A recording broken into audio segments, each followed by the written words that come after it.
that he had to increase and increase and increase his salary just to keep him, because he believed that no one else could have handled his child. So finally it was just too much that he had to release the person, because he was afraid that he couldn't find someone, but he did it. And he gave me the biggest task of finding someone. Even though he's going to be doing the office stuff, it was mainly his concern that whether he could handle the child. And Brother Kenny Tan, who's also from FGA, who's working in our department, gave me 3 resumes but promoted Freddie. So I didn't know who Freddie was. Surprisingly, I have missed him in youth fellowship. And if he came from FGA, how bad could it be, So we decided, okay, let's take the resume, and we did 3 interviews. And obviously Freddie really was a bright character that I had to recommend him to the director of drilling operations. When I recommended the 3, he wanted to look at all the candidates, and when he saw Freddie, he had this concern. You know what, because back then Freddie was 41 years old, and he said, oh yeah, but isn't he a bit too old? Because Max, my son, he's very hyperactive. You know what my concern was? I was afraid that Freddie was a lot more hyperactive than Max. And I told him. So me and Kenny had to do this promotional campaign. No, Freddie is good, he will definitely be able to take care. We won't go wrong on this. Trust me. You try him out, and you can, if it's not good, you can take it out of my paycheck. But I just relied on Kenny's word, and Freddie joined us. When Freddie joined us, he was such a blessing. He just brought character, he brought liveliness.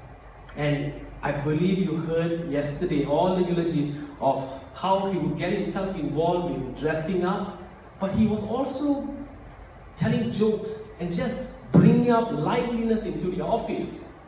And what happened was, he was excellent in his work that I, till today, cannot even recall a single difficult conversation. Have you had staff that he was on autopilot? Because every task that was given to him, I didn't have to follow up, to the point that I actually forgot what he was doing, because he just picked it up and just went on and on. So little did I know that I have 4 children, 2 boys, 2 girls, and 3 of them have been with Freddie. And Freddie played an important part in their lives. He's touched many lives, and even in the office, he's touched so many lives. He was a blessing to my department, because he actually made me look good because of his work ethics.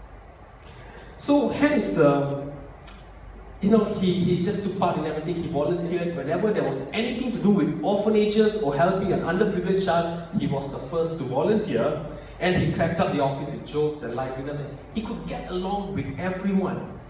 So that was Freddie. But what I want to share with you was the son that was with our director, that was so difficult, which everyone saw he was a pest, he was naughty, he was out of control. But with Freddie, he actually saw a child craving for love and attention, that he actually provided that for the child. And the child loved Freddie. The child behaved when Freddie was around. Freddie knew how to touch this boy, and his director actually saw it.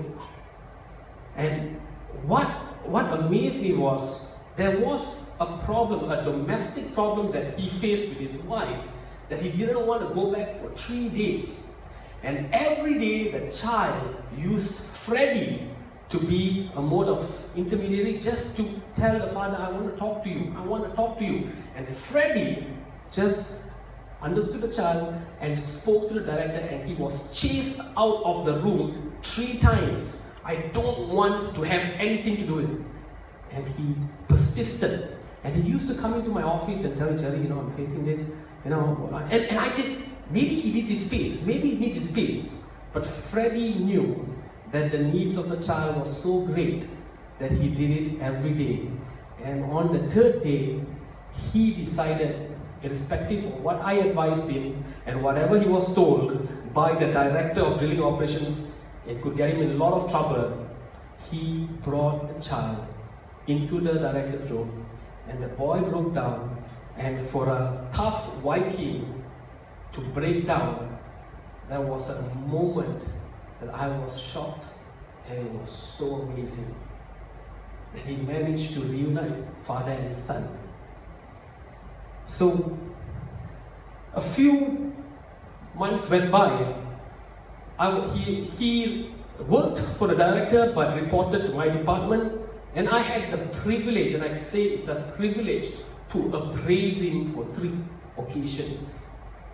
And I just had so much of things to just write his appraisal. And every time I just went up to get a confirmation from the director that he's been the personal assistant to, the personal administrator of his family matters, and his words, and this was his exact words: "Jerry, you got it right. This one, you got it right." And I knew specifically that he was referring to the part where a stranger could love his son, which everyone else found it very difficult. And Freddie did that.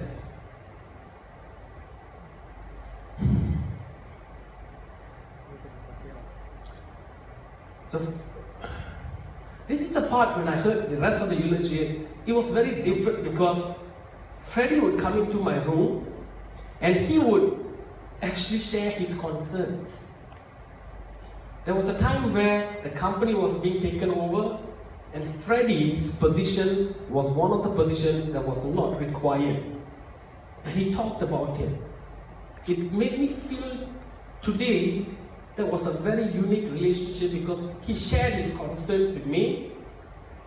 And the funny thing about him is, irrespective of him sharing his concerns and how he's going to lose his job and how is he going to make, we will always say a prayer after that. We had morning prayers in the room, in my room, and he tells his problem, but he actually prays over me. So, hey, who's really having the problem? Because when we start praying, it was all about, please bless Jerison, give him the strength to, endure politics, office politics, give him the strength, rise him up to higher levels so that he can make. It was, hey, I should be praying for you because you have the concern. But it was Freddie. He was always thinking, he comes up with a problem, but he starts praying for everyone else. And that really touched me. That really touched me. And he would just oblige and do anything.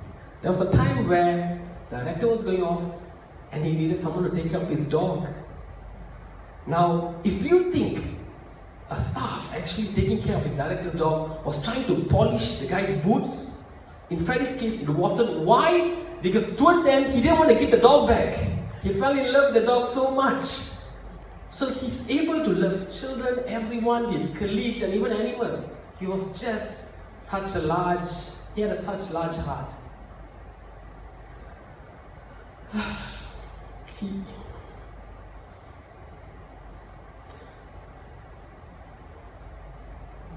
So when I had the chance to write his appraisal,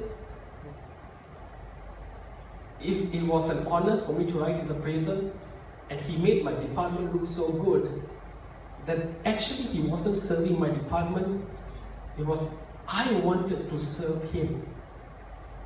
And he was praying for me every day. It just made the office environment a place that you look forward to go to work.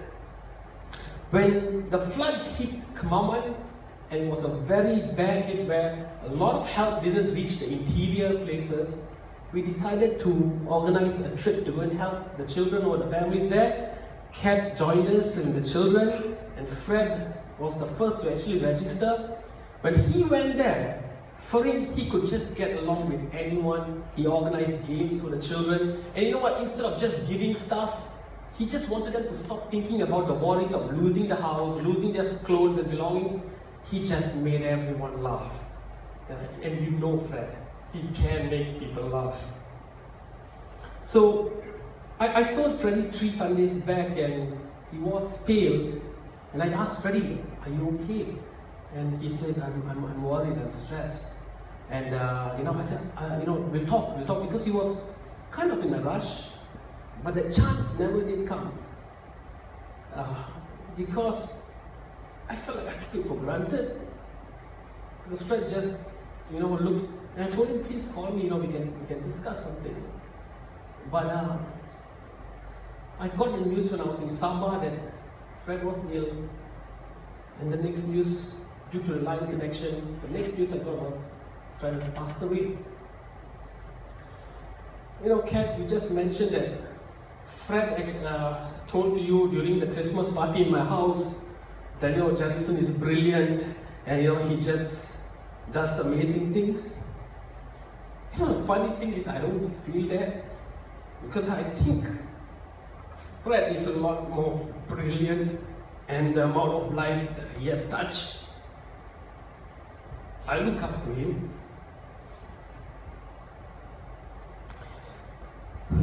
For Freddie, happiness kept him sweet, trials kept him strong, sorrows kept him human, failures kept him humble, success kept him glowing. But I believe children and his faith kept him going.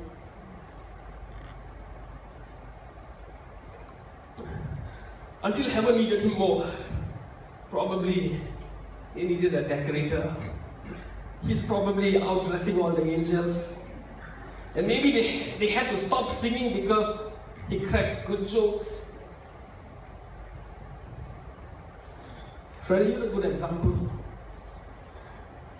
Now, many are satisfied with their lives. There are people in this world dreaming of living your life. A child from a farm sees a plane flying overhead and dreams of flying. But a pilot on the plane sees the farmhouse and dreams of returning home. That's the life that you led. You were home and you enjoyed the company of your children, and you are a father to many. If wealth is the secret of happiness, then the rich should be dancing on the streets. But Freddie Gan could dance on any street, and he did that, we know it. If power ensures security, the VIPs should walk unguarded, but those who live simply slept soundlessly. If beauty and fame brings ideal relationships, then celebrities should have the best marriages. Freddie had a loving wife, lived simply, walked humbly, and loved genuinely. It's very sad to be saying goodbye to Freddie as he's moving to greener pastures. It's hard when someone goes to meet the Lord, but it's always hardest for the ones left behind. I've learned that goodbyes will always hurt. Pictures will never replace having been there. Memories, good and bad, and words can never replace feelings. Today I'm not just saying goodbye to a colleague. I'm not saying goodbye to a team member. Today I'm not just saying goodbye to a noble man. I'm also saying goodbye to an influence that stood tall. Today I'm not just saying goodbye to an ally. I'm not also saying goodbye to a team's beloved comrade.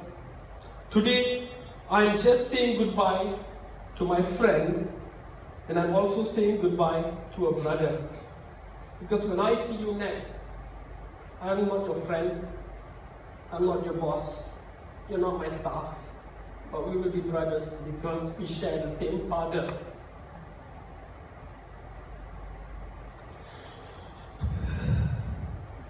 You may think that you served me in my department, but I hope we have served you well. I've never rejected your leave because it was always applied for a ministry or a children's camp.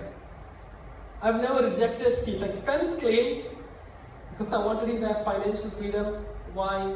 Because he always touched other people's lives.